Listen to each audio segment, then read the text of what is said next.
You're not getting a single cent of my money." "Nothing," Rebecca screamed at me with a cruelty that chilled my blood. We had just arrived from my husband Victor's funeral, and my daughter had already completely changed.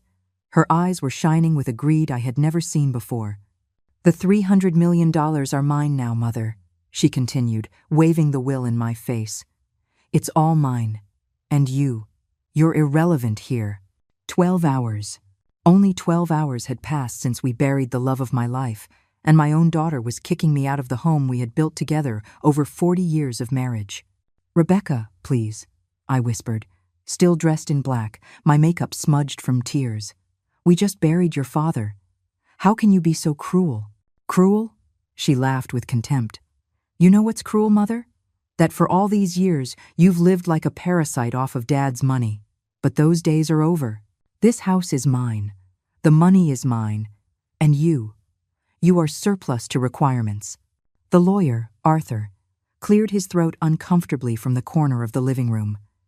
He had been the one to read the will that morning, confirming that Victor had left his entire fortune to our only daughter. But something in his eyes told me there was more to it than that. "You have 24 hours to leave," Rebecca declared, pacing the room like a conqueror, "and don't you dare bother me again. You are not my responsibility. For 40 years you lived off of Dad, but now you're going to learn what it's like to actually work." My hands trembled, not with fear, but with an indignation that was growing like a fire in my chest. This was the little girl I had held in my arms, the one I had taught to walk, the one I had comforted through every nightmare.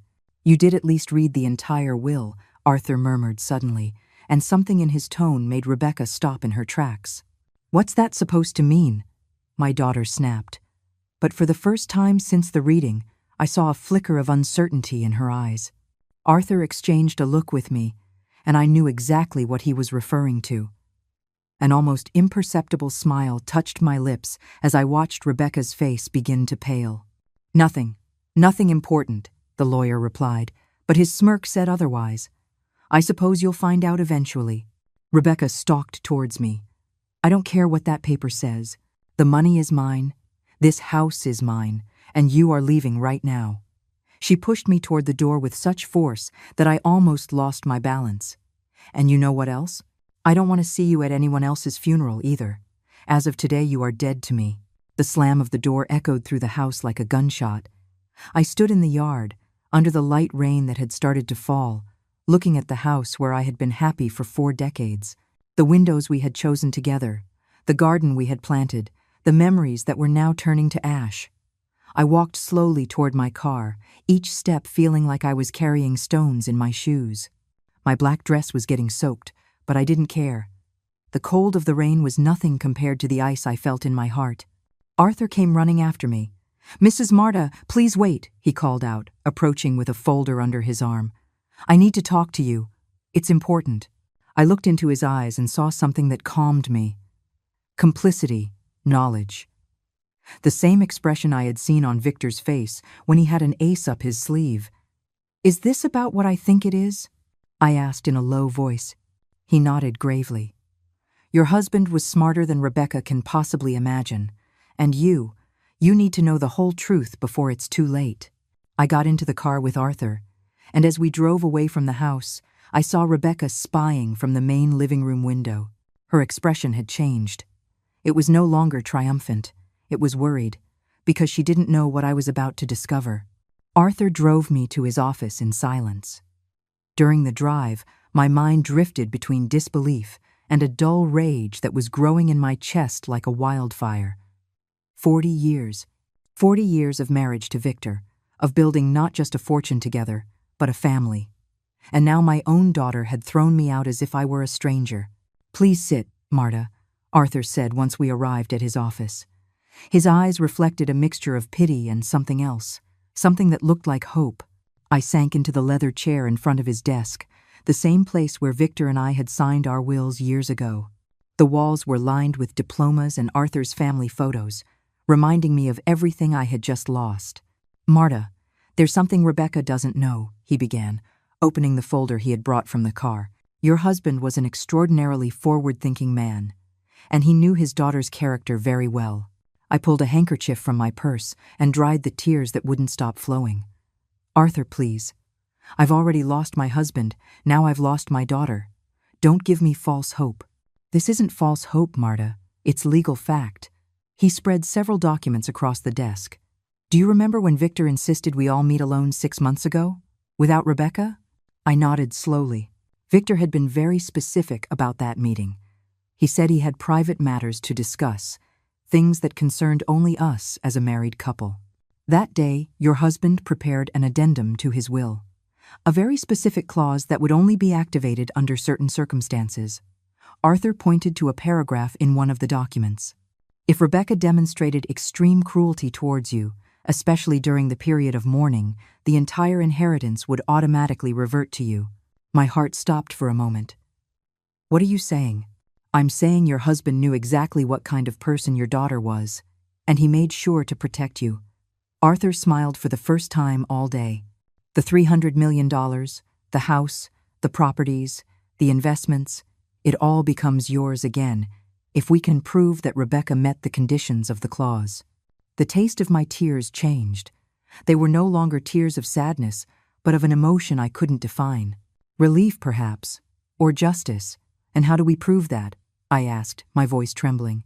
Arthur took out his phone and showed it to me. On the screen, a recording app was clearly active. I recorded the entire conversation this afternoon.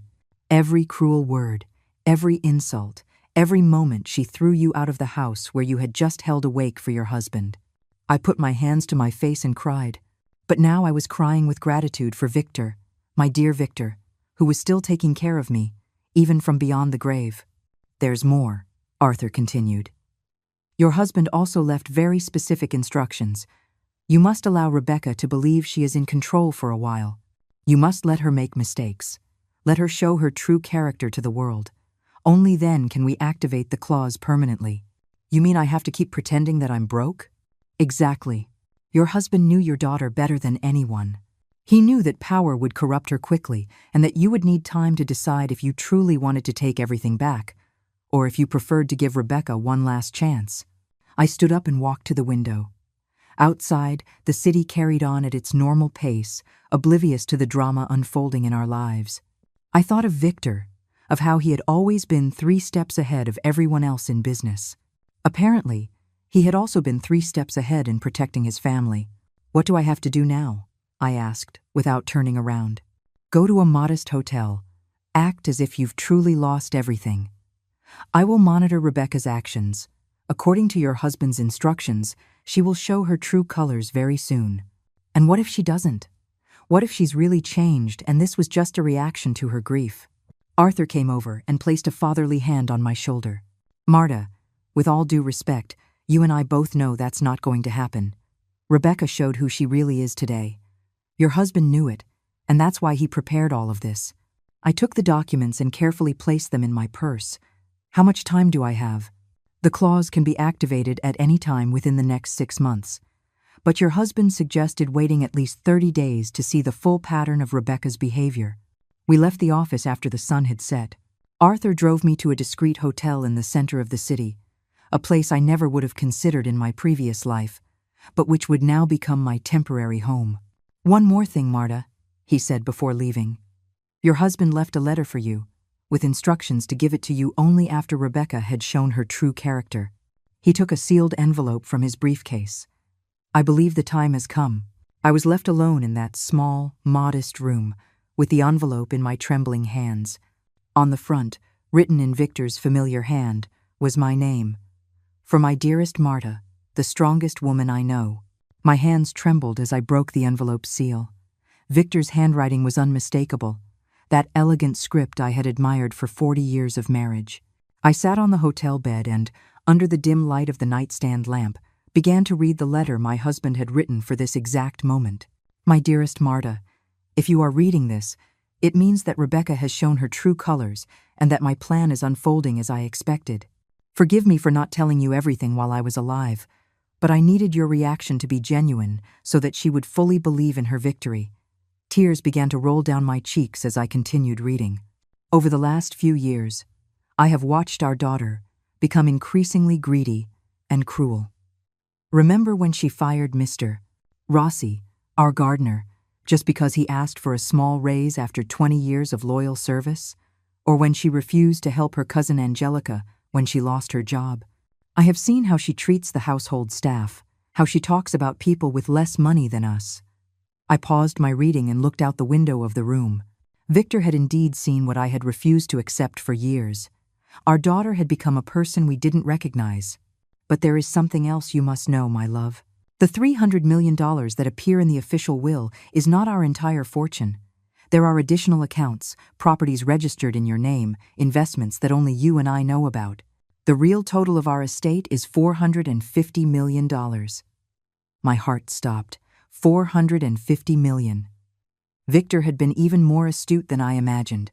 The additional accounts are at the First National Bank, downtown branch, under your maiden name, Marta Celestina Vasquez. The password is the date of our first kiss, May 15th, 1985. Arthur has all the necessary documents, but he will only give them to you when you are ready to take full control. I continued reading, and each line revealed how deeply Victor had planned for this situation. Your task now is to observe. Let Rebecca believe she has everything, and you will see how absolute power corrupts absolutely. She will spend, she will squander, and she will show her true character to the world. When the time comes for you to reveal yourself as the true heir, she will have already learned the value of humility in the hardest way possible. But remember, my love, the goal is not to punish her, but to save her. Our daughter has lost her way, but there is still time for her to find her true heart. Only through loss can she appreciate what truly matters. The letter went on with specific instructions. Victor had prepared every last detail, including contacts of trusted friends who would help me during this transition period, and a step-by-step plan to recover not only my fortune but also, he hoped, our daughter. I trust you to make the right decisions at the right time. You are the wisest and most compassionate woman I know, and I know you will find a way to turn this tragedy into an opportunity for growth for our entire family. At the end of the letter, there was a postscript that made me smile through my tears. P.S. At the bank, you will also find an additional surprise. Our old friend Tobias has been discreetly managing some tech investments that aren't even included in the main calculations. Let's just say our real net worth might be even higher than you imagine. I love you eternally, Victor. I folded the letter carefully and put it in my purse alongside the legal documents. My mind began to process all the information. Victor had not only protected me financially, but he had also created an opportunity to teach Rebecca a lesson that could save her soul. I picked up the hotel phone and dialed Arthur's number. Marta, is everything okay? I read the letter. I said simply, tomorrow, I want to go to the bank. I need to fully understand the situation before I decide on my next steps. Of course, I'll pick you up at 9 o'clock in the morning. And Marta, your husband was an extraordinary man. What he did for you, for your family, is the deepest act of love I have seen in my 30 years as a lawyer. I barely slept that night, not from anxiety or sadness, but from a strange sense of anticipation. For the first time since Victor's death, I felt I had a clear purpose. It wasn't about getting the money back. It was about getting my daughter back. The next day, Arthur arrived at the hotel punctually. During the drive to the bank, he explained the additional details Victor had entrusted to him. Your husband began to suspect the change in Rebecca about 2 years ago, he told me as we drove through the downtown streets. That's when he started to discreetly restructure some of his assets. He wanted to ensure you were protected no matter what happened. At the bank, the personal manager, an elegant woman named Danielle, greeted us with the formality befitting accounts of that size. Mrs. Marta, I am so sorry for your loss, she said as she guided me to a private office. Your husband was a highly respected client here. And let me tell you, the provisions he made to protect you are extraordinarily intelligent. Over the next 2 hours, Danielle explained the true extent of the estate Victor had built, the additional investments, the international properties, the mutual funds that had grown silently for years. The current total, considering market fluctuations since Mr. Victor's passing, amounts to $462 million, she finally informed me. I leaned back in the chair, overwhelmed by the magnitude of what Victor had achieved and, more importantly, by the complexity of the plan he had designed to protect his family. "And what about the accounts Rebecca knows about?" I asked. "Those accounts do indeed exist and contain the $300 million mentioned in the official will. However, they are subject to the clauses Mr. Arthur has already explained to you. If those clauses are activated, those funds will also revert to you automatically." We left the bank with a new perspective. I was not a helpless widow who had just lost everything. I was a woman with enough resources to change the course of this story according to my own decisions. But first, I needed to see just how far Rebecca was willing to go in her new role as a millionaire heiress, because she didn't know that every move she made was being watched by someone who held far more power than she could possibly imagine. For the next 2 weeks, I became a silent observer of my daughter's transformation. From my modest hotel room and with Arthur's discreet help, I watched as Rebecca began to show her true face to the world. The first sign came just 3 days after she threw me out. Arthur called me with a report that chilled my blood. "Marta, she fired the entire household staff," he said in a grave voice. "Maria, who had been our cook for 15 years. Elena, the housekeeper who practically watched her grow up. All of them. She gave them 1 week severance and let them go with no more explanation than, 'I no longer need you.' Maria had called Arthur in tears, asking if she had done something wrong. This woman had prepared thousands of meals for our family, had cared for Rebecca as a child, had been like a second mother to her. And what reason did she give them?" I asked, though I already feared the answer. According to Maria, Rebecca told her that people like her no longer had a place in her new life, that she was going to hire more sophisticated staff, more in line with her new economic status. I closed my eyes and felt a pang of pain in my chest. Victor had been right. The money was revealing our daughter's true nature. And it wasn't pretty, but that was just the beginning. A week later, Arthur showed me photographs that a private investigator, hired on Victor's instructions, had taken. The images showed Rebecca emerging from luxury boutiques with shopping bags worth more than our former employees' annual salaries. She spent $150,000 in a single day, Arthur informed me as we reviewed the receipts he had legally obtained. Clothes, jewelry, shoes, things she doesn't need, just because she can buy them. But what hurt the most was a photograph of her laughing with her new friends, those superficial women who had only appeared after hearing about her inheritance. In the picture, she was wearing a gold dress that cost more than Maria's car while sipping champagne from a $1,000 bottle. "There's more," Arthur continued, his expression becoming even more serious. "Yesterday, she went to the country club where you and your husband had been members for 20 years. She canceled your membership and asked that you be removed from all records." "What?" I whispered, feeling as if I'd been punched in the stomach. "She told the manager that you were no longer relevant and that she didn't want your name associated with hers anywhere." I sat on the hotel bed and cried.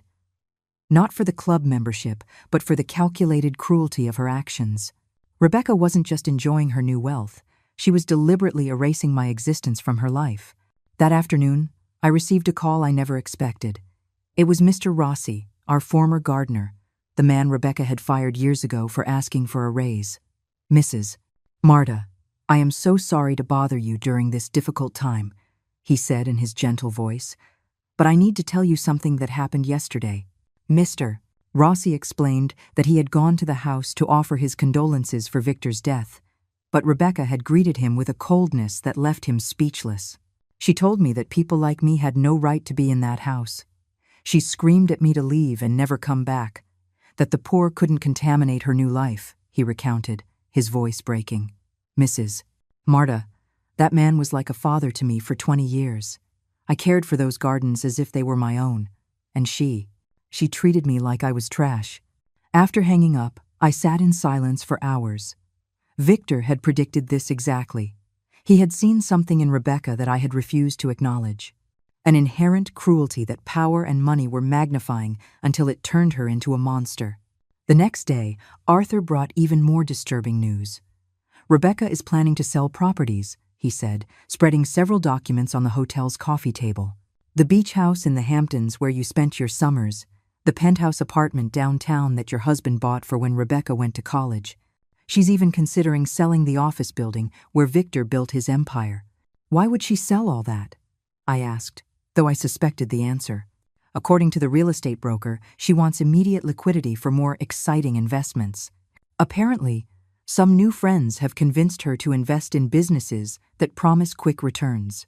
Over the following days, I watched from the shadows as Rebecca methodically continued to destroy everything Victor and I had built. Not just the material wealth, but also the relationships, the values, and the legacy of respect our family had maintained for decades. The last straw came exactly 3 weeks after my eviction. Arthur called me at 6 o'clock in the morning, something he would only do in an emergency. "Marta, you need to come to my office immediately," he said urgently. "Rebecca has done something that changes everything." An hour later, I was sitting at Arthur's desk, watching a video on his computer that left me breathless. In the recording, taken by the country club's security cameras, Rebecca was seen arriving at a charity gala that Victor and I had organized annually for the past 10 years. The event was continuing this year in Victor's memory, and Rebecca was expected to make a symbolic donation to maintain the family tradition. Instead, we watched her arrive with an arrogant attitude, dressed like a queen, and interrupt the event to announce that she was canceling all the donations our family had pledged. "My father is dead," we heard her say to a horrified audience, "and with him died his stupid charities. This money has better uses than being wasted on people who don't know how to appreciate it." The faces of shock and disgust in the video were palpable. These were people who had known and respected Victor for decades, who had watched Rebecca grow up, who had trusted our family. "But there's more," Arthur said, switching to another video.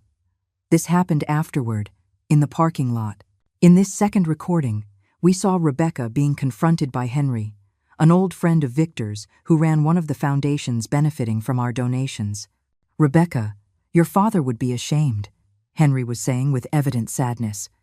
"These donations help hundreds of families in need. How can you be so cruel?" Rebecca's response shattered my soul. "My father was a sentimental fool. I'm smarter than he was. Money was made to be enjoyed, not given away to losers who don't know how to work." Arthur stopped the video and looked me directly in the eye. "Marta, I think the time has come to activate the clauses of the will. Your daughter has crossed every possible line." But I had other plans. Victor had given me not only the legal tools to get everything back, but also the wisdom to understand that this wasn't just about money. It was about saving my daughter's soul before it was too late.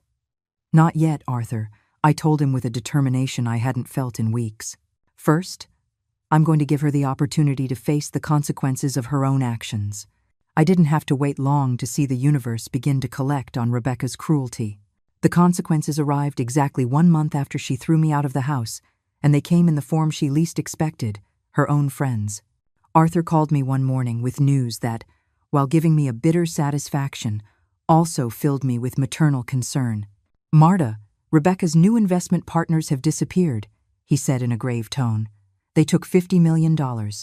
I sat down slowly in the chair of my hotel room, processing the information. $50 million. 1/6 of the inheritance Rebecca believed she completely controlled.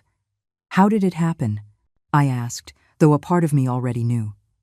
Victor always said that con artists could smell greed and inexperience from miles away. According to the private investigator who is still monitoring her activities, Rebecca met these entrepreneurs at an exclusive party 3 weeks ago.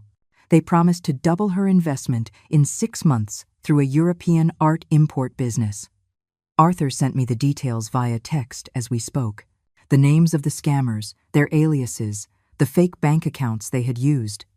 It had all been a sophisticated operation, specifically targeting newly rich heirs like Rebecca. "The worst part is that she signed the documents without consulting me," Arthur continued.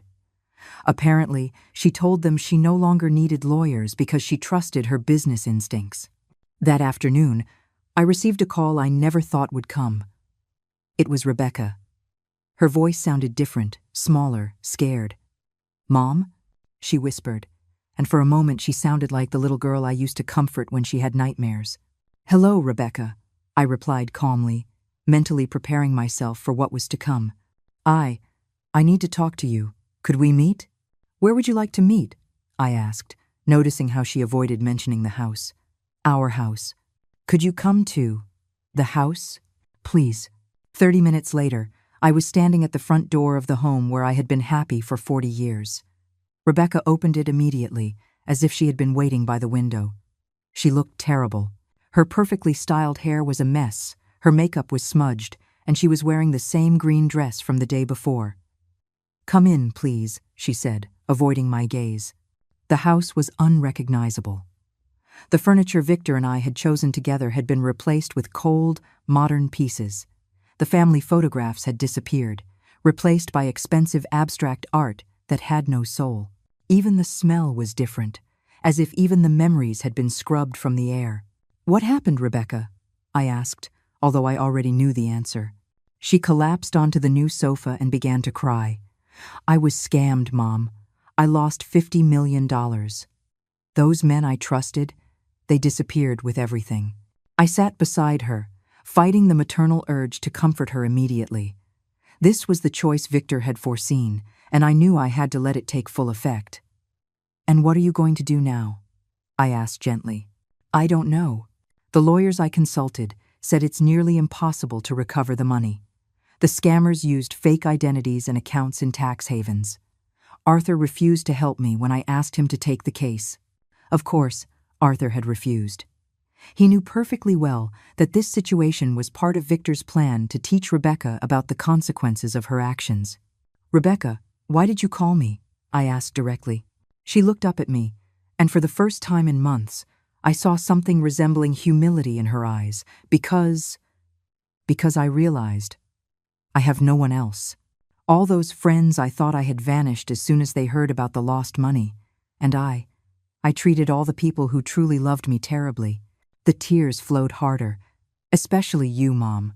What I did to you was unforgivable. I threw you out of the house right after Dad's funeral when you needed me most. I was cruel. I was horrible to you. It was the first time I had heard her take responsibility for her actions in years, but I knew we hadn't reached the bottom of this lesson yet. "And what do you expect me to do now?" I asked her. "I don't know," she admitted.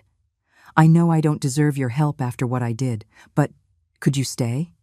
Could you help me figure out how to get out of this mess?" I agreed to stay that night, but not in my old master bedroom. Rebecca had turned that space into her own, removing every last trace of Victor. Instead, I slept in the guest room, a constant reminder of how my status in this house had changed. Over the next few days, I watched as Rebecca struggled with the reality of her decisions. The remaining money was still a considerable fortune, but the loss had frightened her deeply. For the first time in her life, she understood that money was not infinite and that bad decisions had real consequences. "Mom, do you think Dad would be disappointed in me?" she asked one night as we ate dinner in silence. The question broke my heart because I knew Victor had foreseen this exact situation. He had loved his daughter enough to allow her to make painful mistakes if it meant she would learn crucial lessons. "Your father loved you deeply, Rebecca, but he also valued honesty, compassion, and responsibility. What do you think?" She looked down. "I think he'd be very disappointed, not just because of the lost money, but because of how I treated people. You, Maria, Mr. Rossi, everyone who loved us for years. And what do you plan to do about it?" "I don't know if there's anything I can do. Some things can't be undone, can they?" That question showed me that she was finally beginning to understand the gravity of her actions. But the most important test was yet to come. 3 days later, the second crisis hit. Arthur called me early in the morning with news I knew would eventually arrive. "Marta, the bank is requesting audits of all the estate accounts. Apparently, someone reported suspicious movements after the scam." "What does that mean?" "It means they're going to temporarily freeze all the assets while they investigate. Rebecca will effectively be cut off from her money for at least 2 months. I hung up the phone and went upstairs to tell Rebecca. Her reaction told me everything I needed to know about whether she had truly learned anything from this experience. She was silent for several long minutes, processing the information. Then, to my surprise, her first words were not of panic or despair. "I guess this is what I deserve," she said in a calm voice. "After everything I did, after how I treated everyone, maybe it's time I learned to live like a normal person." That response gave me hope, but I knew the real test would come in the following weeks when she had to face the consequences of her actions without the safety net of her inheritance. The next 2 months were the most revealing of my daughter's life. With her bank accounts frozen and only the cash she had on hand, Rebecca was forced to confront a reality she had never experienced: financial limitation. At first, she tried to maintain her extravagant lifestyle with the credit cards and jewelry she had bought. But when the bills started piling up and payments came due, reality hit her like a cold slap. "Mom, I don't understand how this works," she told me one morning, sitting at the kitchen table with a stack of bills in front of her. "These numbers don't add up. The monthly expenses for the house are higher than any normal salary." It was the first time in her life she had seen the real bills for maintaining our lifestyle. Victor and I had always handled everything, shielding her from financial responsibilities to the point of turning her into an adult who didn't know the real price of anything. "How much do you think it costs to maintain this house monthly?" I asked, genuinely curious to know if she had any concept of reality. "I don't know. $5,000? She answered uncertainly. $22,000, I said, showing her the bills for utilities, maintenance, insurance, and the cleaning staff she had hired after firing our loyal employees. Her face turned pale. $22,000 a month. And that's not including food, gas, or any personal expenses, just to keep the lights on and the house running. It was then that she truly began to understand the magnitude of her situation. Without access to the main accounts, and with the fixed expenses she had created, she was running out of money fast. "What am I going to do?" she murmured, and for the first time since she was a little girl, I saw real fear in her eyes. "Well," I said calmly, "you could start by getting a job." She laughed bitterly. "A job? Mom, I don't know how to do anything. I've never worked a day in my life. Who's going to hire me?" It was a valid and painful question. Rebecca was 35 years old, with a college degree she had never used and absolutely no work experience. Victor and I had thought we were protecting her by giving her everything she needed, but in reality, we had left her completely defenseless in the real world. Over the next week, I watched as Rebecca tried to find work. Her first attempts were pathetic and revealing. She applied for management positions at prestigious companies, believing her last name and education would be enough. "They told me I need experience," she told me after her 5th failed interview. "How am I supposed to get experience if no one will give me a chance?" "Maybe you should start with something more basic," I suggested. "Something where you can learn while you work." Her pride resisted at first. The idea of working in retail or customer service seemed humiliating. But when the second overdue electricity bill arrived and the bank threatened to cut off the services, her perspective began to change. Finally, after 3 weeks of searching, she got a part-time job at a clothing boutique. The salary was $1,200 a month, an amount she used to spend in a single afternoon of shopping. "It's humiliating, Mom," she told me after her first day. "The manager is 20 years younger than me and treats me like I'm an idiot. And the customers? Some of them are so rude. And how do you feel, working?" I asked, avoiding comment on the irony that she was now experiencing the same treatment she had given others for years. "Tired," she admitted. "My feet hurt, my back hurts, and I don't understand how people do this every day for decades." But something interesting began to happen after the second week. Rebecca started to talk differently about her job and the people she met there. "There's this woman, Danielle, who works the morning shift," she told me one night. "She has 3 kids and supports her sick mother with 2 jobs. She never complains, she's never late, and she's always smiling. I don't understand how she does it." "Have you talked to her?" "A little. She told me she's been working there for 12 years. She started when she got divorced and needed to support her kids on her own." Rebecca paused, as if processing something profound. "Mom, I complained about losing $50 million, but she's probably never seen $50,000 all at once in her life, and she is so much stronger than I am." It was the first time I had heard Rebecca express genuine admiration for someone who didn't have money or social status. Victor would have been proud of this small step toward real empathy. The real turning point came a month later when Rebecca witnessed something that fundamentally changed her perspective. "Mom, something horrible happened at work today," she told me that night, clearly disturbed. "Danielle got a call from the hospital. Her youngest son was in an accident and needs an operation that costs $15,000. Her insurance doesn't cover all of it." "And what happened?" She fell apart. Completely. I've never seen someone so desperate. She told me she doesn't have that kind of money, that she'd already used all her savings on her mother's medicine, and she doesn't know what to do. Rebecca was quiet for several long minutes, and I could see her struggling internally with something. "Mom," she said finally, "I have jewelry worth more than that operation. I have dresses in my closet that cost more than Danielle's annual salary, and she has to choose between saving her son and feeding her family. What are you going to do about it?" "I want to help her," she said with determination. "I'm going to sell some of my jewelry. That diamond bracelet I bought last month for $20,000. I don't even really like it. I can sell it and give the money to Danielle." That night, while Rebecca slept, I called Arthur. "How is the plan progressing?" he asked. "Better than Victor could have hoped," I replied. "I think she's really changing. For the first time in years, I see her as the compassionate girl she used to be." "Is it time to reveal the truth?" "Not yet. There's one more test she needs to pass. I need to know if this change is permanent or just temporary desperation." The next day, Rebecca did indeed sell the bracelet and gave the money to Danielle. When I saw the tears of gratitude in that hard-working woman's eyes and the look of profound satisfaction on my daughter's face, I knew we had reached a crucial point. But the universe had one final lesson prepared for Rebecca, one that not even Victor had foreseen. That same week, a letter arrived in the mail that would change everything once more.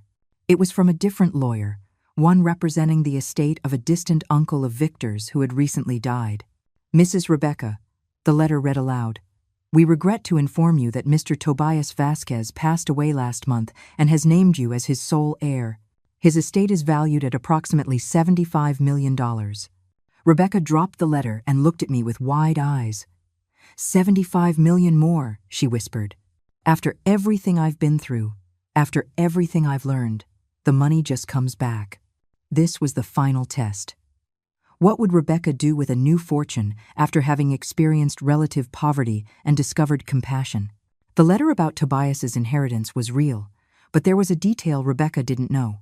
I held veto power over that inheritance, according to a family agreement Victor had established years ago.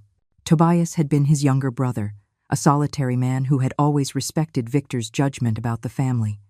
I decided not to reveal this detail to Rebecca immediately. Instead, I wanted to see how she would react to the possibility of regaining a fortune after hitting rock bottom. Her first reaction was revealing. "I can't believe it," she murmured, rereading the letter for the 5th time. "Just when I thought I'd lost everything, when I was finally learning to live differently, this shows up." "How do you feel about it?" I asked, watching her expression carefully. "Confused," she admitted. 2 months ago, this would have been the answer to all my problems. I would have immediately run to claim the money and gone back to my old life. But now what? Now I'm not so sure I want to go back to that life." She sat on the sofa and looked out the window at the garden Mr. Rossi had tended so lovingly for years. "Mom, do you know what I discovered working at that store?" "Tell me." "I discovered that I'm capable of things I never thought I could do, that I can work for 8 hours straight, that I can solve problems, that I can help people. And for the first time in my life, when someone says thank you to me, I know I've truly earned it." Her words filled me with a hope I hadn't felt in months. This was the Rebecca that Victor and I had hoped to see emerge one day. "But I also know that $75 million could help a lot of people," she continued. "I could help Danielle, Maria, Mr. Rossi, all the people I treated so badly when I thought money made me superior to them." That night, Rebecca did something that completely surprised me. Instead of celebrating or making plans to immediately claim the inheritance, she sat at the kitchen table with a notebook and began to write. "What are you doing?" I asked. "I'm making a list," she replied without looking up. "A list of all the people I hurt, of all the things I did wrong, and of how I could use this money to make amends." For the next 2 hours, I watched her write down names, amounts, and detailed plans. Danielle and her son were on the list, of course, but so were Maria, Mr. Rossi, the charitable foundations she had defunded, and even the employees at the boutique who worked for minimum wage. "Mom, can I ask you something?" she said when she finished writing. "Of course. Do you think Dad would have forgiven me for everything I did?" The question broke my heart because I knew Victor had planned this exact moment of self-discovery and repentance. Your father loved you unconditionally, Rebecca. But more than forgiveness, he wanted you to find your way to becoming the person he knew you could be. And do you think I'm finding it? Before I could answer, the phone rang. It was Arthur, and his voice sounded urgent. Marta, I need to speak with you and Rebecca immediately. Something important has come up regarding Tobias's inheritance. What kind of something? I'd rather explain in person. Can you both come to my office tomorrow morning? I barely slept that night. I knew Arthur probably wanted to discuss my veto power over Tobias's inheritance, and that the time had come to make a crucial decision about Rebecca's future. The next day, we arrived early at Arthur's office. Rebecca was wearing her uniform from the boutique, as she had to work after the meeting. Seeing her dressed so simply, in comfortable shoes instead of designer heels, reminded me how much she had changed in these past months. Please, have a seat, Arthur said with a serious expression. Rebecca, there is something about your uncle Tobias's inheritance that you need to know. Rebecca leaned forward, attentive. Your uncle Tobias was a very wise man, and he was well aware of the situation that developed after your father's death. Before he died, he established a very specific condition for his inheritance. What kind of condition? Rebecca asked, and I could hear the anxiety in her voice. Arthur opened a folder and took out a document.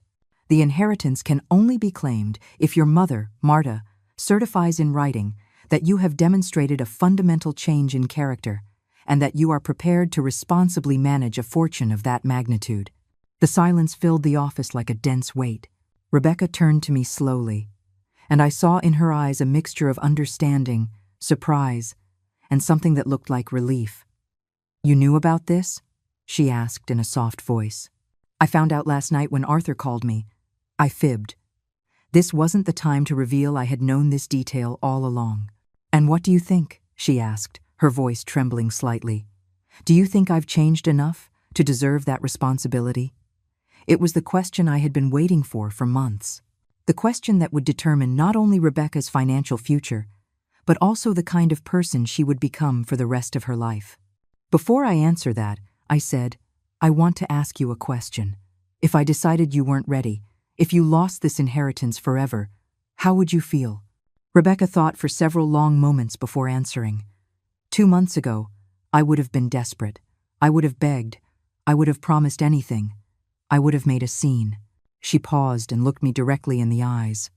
But now I think I would be okay. I've learned that I can survive without millions of dollars. I've learned that I can work, that I can contribute, that I can be useful even without a family fortune.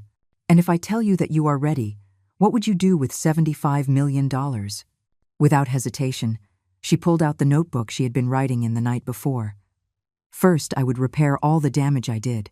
I would compensate the people I hurt, restore the donations I canceled, and make sure that no one else suffers because of my past selfishness. Her voice grew stronger as she spoke. Then, I would use the money to create real opportunities, educational scholarships, job training programs, support for single mothers like Danielle. And for you? What would be left for your personal life? Enough to live comfortably, but not extravagantly.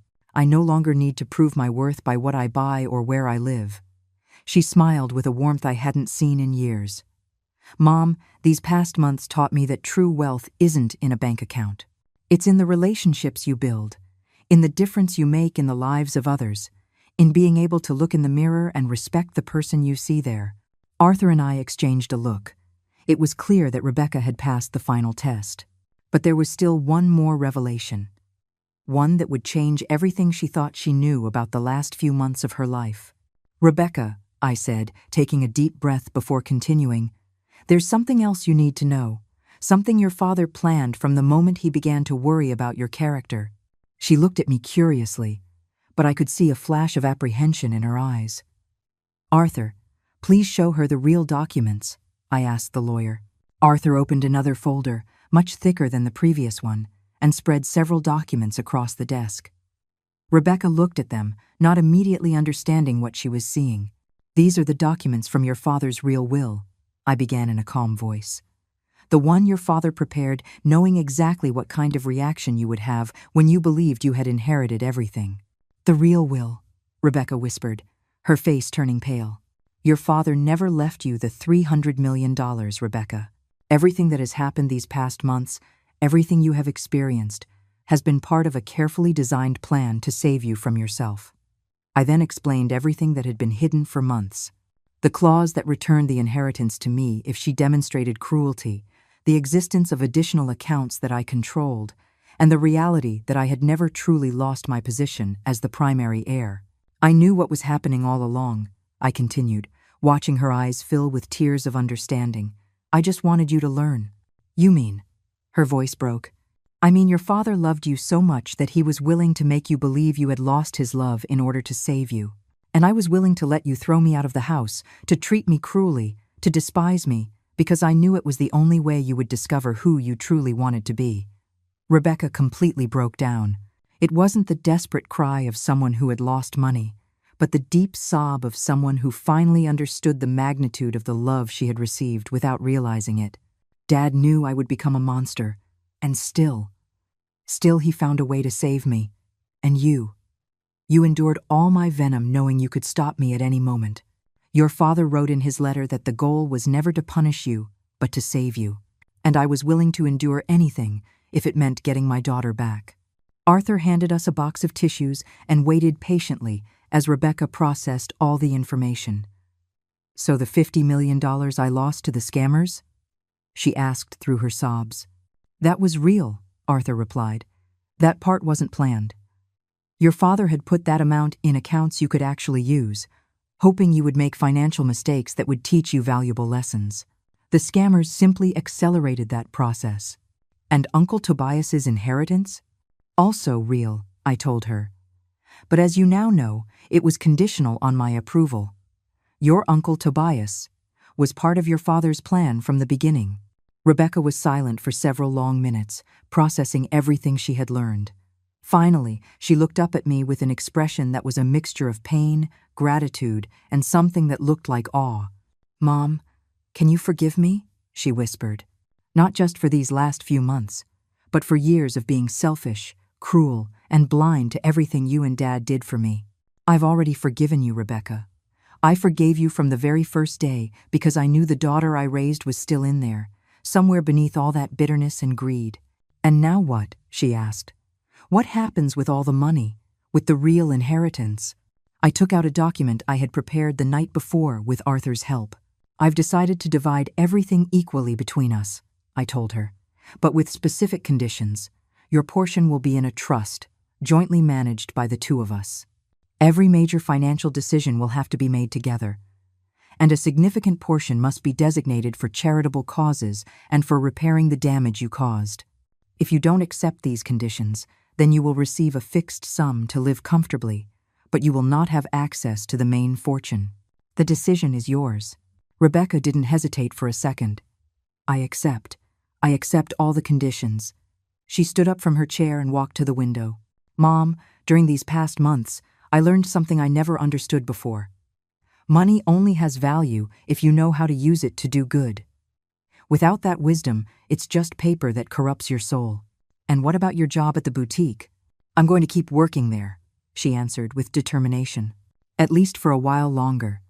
Danielle and the other women have become my real friends, not like those leeches who used to surround me. And I like the feeling of earning my salary, however small it may be. Arthur began to prepare the official documents while Rebecca and I discussed the next steps. But there was one more conversation we needed to have. Rebecca, there's something I need to ask you, and I want you to be completely honest with me. Of course, are you doing all of this change in attitude because you've truly changed, or because you now know that I control the money? It was the most important question, the one that would determine if everything we had been through had been worth it. Rebecca reflected carefully before answering. 2 hours ago, when I thought I was dependent on your approval to get Uncle Tobias's inheritance, I had already decided that even if you denied me that inheritance, I would keep trying to be a better person, not for the money, but because I finally like the person I'm starting to become. She came to me and took my hands in hers. Mom, these months of working, of struggling, of meeting real people with real problems, taught me something that 35 years of privilege never could. That true wealth comes from the relationships you build and the good you do in the world. The money is just a tool to achieve that. And you're sure you won't go back to being the person you were before? I can't promise I'll never make mistakes, she admitted honestly. But I can promise that I will never again forget the lessons I learned these past months. And if I ever start to stray, I hope you'll stop me again. That afternoon, we signed all the necessary documents. Rebecca officially became the co-owner of a fortune that now amounted to over $500 million, including the inheritance from Tobias and the investments that had grown during the months of crisis. But more important than any amount of money was what we had recovered: our relationship as mother and daughter, and the opportunity to use our wealth to make a real difference in the world. When we left Arthur's office, Rebecca surprised me with an unexpected request. "Mom, could we go visit Mr. Rossi? I want to apologize to him personally and offer him not only his job back, but the chance to expand the gardens and maybe start a training program for other gardeners." As we walked to the car, I reflected on the miracle I had witnessed. Victor had been right from the beginning. Sometimes, to save someone you love, you have to be willing to let them hit rock bottom, to let them learn from their mistakes, to let them discover for themselves the value of what's important. But there was still one final surprise, something not even Victor had foreseen, and it would change our perspective on this entire experience. 3 months after our reconciliation, while we were organizing the first annual meeting for the foundation we had established in Victor's memory, a letter arrived that would forever change our understanding of this whole experience. It was from a notary in New York, informing us of a safe deposit box that Victor had kept secret for years. The box could only be opened after certain specific conditions were met. That Rebecca had worked for her own money for at least 3 months, that she had genuinely helped someone in need, and that mother and daughter had signed official documents of reconciliation. "Dad really did think of everything," Rebecca murmured, as we read the letter together. "He even had plans for after we learned the lessons." We traveled to New York that same week. At the bank, an employee led us to an underground vault where a medium-sized metal box was waiting. When we opened it, we found something neither of us expected. In addition to some extra financial documents, there was a collection of letters, all written by Victor during the last 2 years of his life. Dated and numbered letters, addressed to specific moments in our family's healing process. The first letter was marked, "For when Rebecca has learned the value of work." "My dearest daughter," Rebecca read aloud, tears streaming down her cheeks. "If you are reading this, it means you have discovered something I always knew was inside you: the capacity to be strong, independent, and compassionate. Work is not a punishment. It is a gift that connects you to your own ability and dignity." The second letter was addressed to me.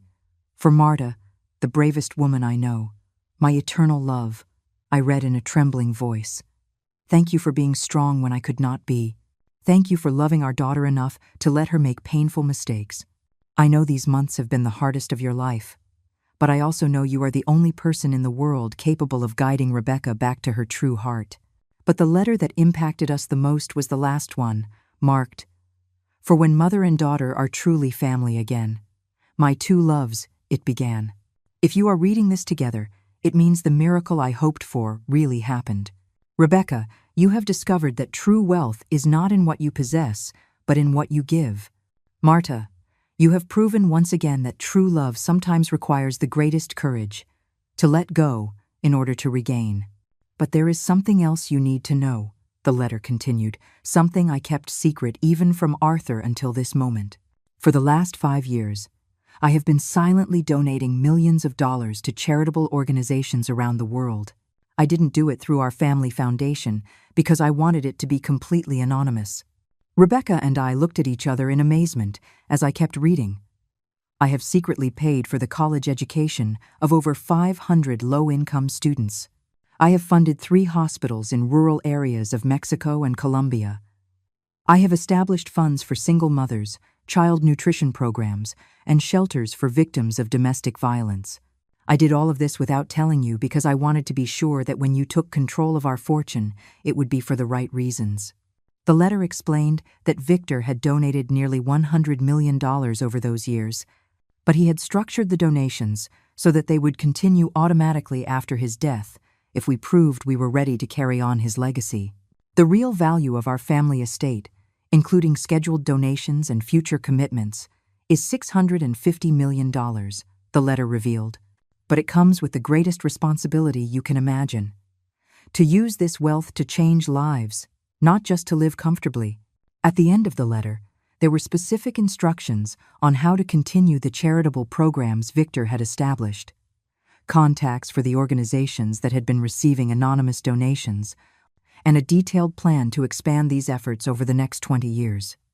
P.S. The letter ended. In this box, you will also find the deeds to a house in each of the places where we have helped: Mexico, Colombia, and 3 cities in the United States. They are not for you to use as vacation homes, but as centers of operation to personally oversee the impact of your donations. I want you to meet the families you are helping, to see directly how your decisions change real lives. Rebecca and I sat in silence for several long minutes, overwhelmed by the magnitude of what Victor had been doing in secret and the responsibility that now fell to us.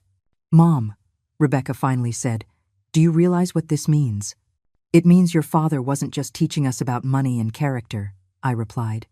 "He was preparing us to become stewards of a legacy that goes far beyond our family."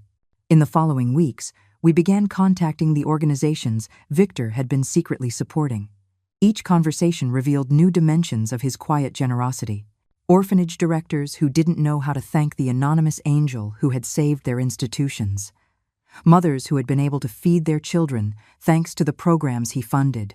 Students who had graduated from college without knowing who had paid for their education. "It's overwhelming," Rebecca confessed to me one night as we reviewed the impact reports from the donations. "Dad helped thousands of people without ever expecting recognition or gratitude. How can we live up to that example?" "We don't have to live up to it immediately," I answered. "We just have to start, one step at a time, one family at a time." We decided to begin by visiting the centers Victor had established. Our first trip was to a hospital in a rural part of Colombia that he had fully funded. Seeing the doctors saving lives with equipment our money had provided, meeting the families who had received free treatment, was an experience that fundamentally changed our perspective on what it meant to be wealthy. "This is what Dad wanted us to understand," Rebecca told me as she held a baby who had been born healthy thanks to an incubator we had donated. "Money isn't a prize we won. It's a tool we've been entrusted with to do God's work on earth." A year after our reconciliation, we officially established the Victor Vasquez Foundation, with Rebecca as the executive director and me as the chair of the board. Rebecca had left her job at the boutique, but kept her friendships with Danielle and the other women she had met there. In fact, several of them now worked for our foundation, using their real-life experiences to identify and help families in need. "You know what's the strangest part of all this?" Rebecca asked me during the inauguration of our 10th Educational Scholarship Program. "What's that?" "I am happier now, working 14 hours a day to help others, than I ever was when I could buy anything I wanted." Dad was right. True happiness comes from knowing your life has a purpose greater than yourself. That night, as we reviewed applications for our new microloan program for single mothers, I reflected on the extraordinary journey we had been on. Victor had orchestrated not only the salvation of his daughter's soul, but the complete transformation of our family into something far more powerful and meaningful than we had ever been. "Mom," Rebecca said, as we stamped our approval on 50 new loans, "do you think Dad would be proud of us?"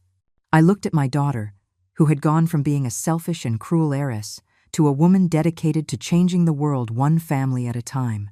I thought of Victor, of his incredibly complex plan to save us all, of his faith that love and wisdom could triumph over greed and selfishness. "I think your father knew exactly what we would become," I answered. "And I think right now, wherever he is, he's smiling because his plan not only worked, but it surpassed even his most optimistic expectations." Rebecca smiled and continued working. Outside, the city slept, oblivious to the fact that in this modest office, 2 women were working late into the night, planning how to use a fortune to change the world. He didn't save her with money. He saved her by teaching her how to save herself. And in the process, we discovered that the real fortune had never been our financial wealth, but the infinite capacity of the human heart to transform pain into compassion, selfishness into generosity, and loss into purpose. And Victor, my dear Victor, had known this all along.